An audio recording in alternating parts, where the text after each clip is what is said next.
Even if we end up as ashes and dust, we can fight this battle. That is dying without regret! Rong Yuan's story has always been in the chaotic world, a handful of scalding ashes. Though all passion and hope in her heart have long burned out, buried by the smoke of troubled times, she still stubbornly hopes to leave a trace in the endless roaring wind, a trace that belongs to her, a trace of flying high.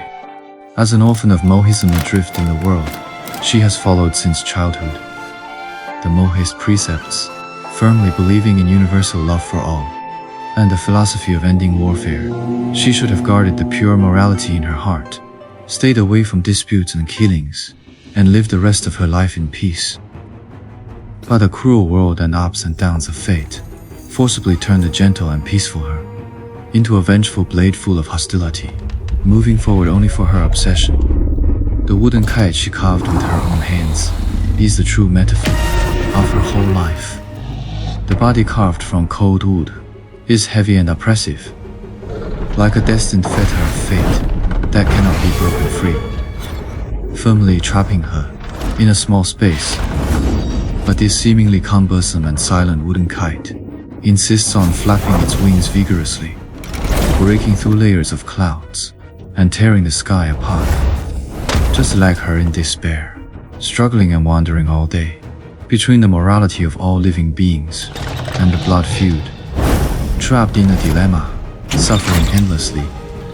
Every dive of the kite into the sky is like a deep question from the bottom of her heart.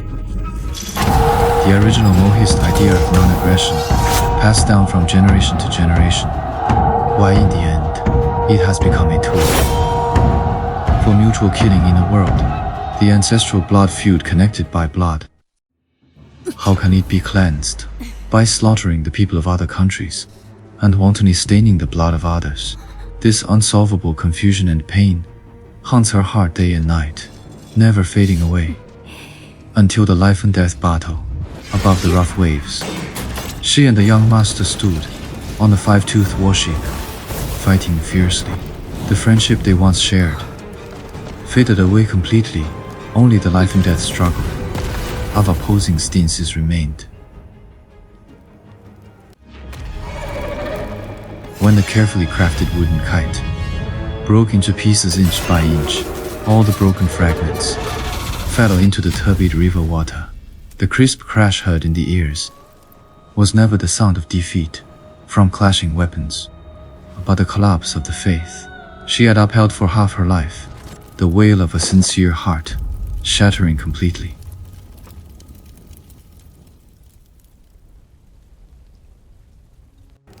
The chaotic world is originally a ruthless and blazing furnace. Countless people who have no choice are in this furnace, forged into cold and numb beings by the hardships of years, beings without any warmth, gradually losing their original hearts. But only Rong Yuan, from the beginning of being trapped in grievances to the final moment when everything settles, has always been that wooden kite that never turned completely cold. She is willing to burn herself and rush into the flames of the chaotic world. Even if she burns everything about herself, she still wants to use her broken remains to strive to hold up a wisp of gentle breeze in the world, guarding the last trace of unextinguished kindness in her heart, and her original intention, guarding the last trace of unextinguished kindness and original intention in her heart. Farewell forever, Rong Yuan, my elder sister across time and space whom I have never met.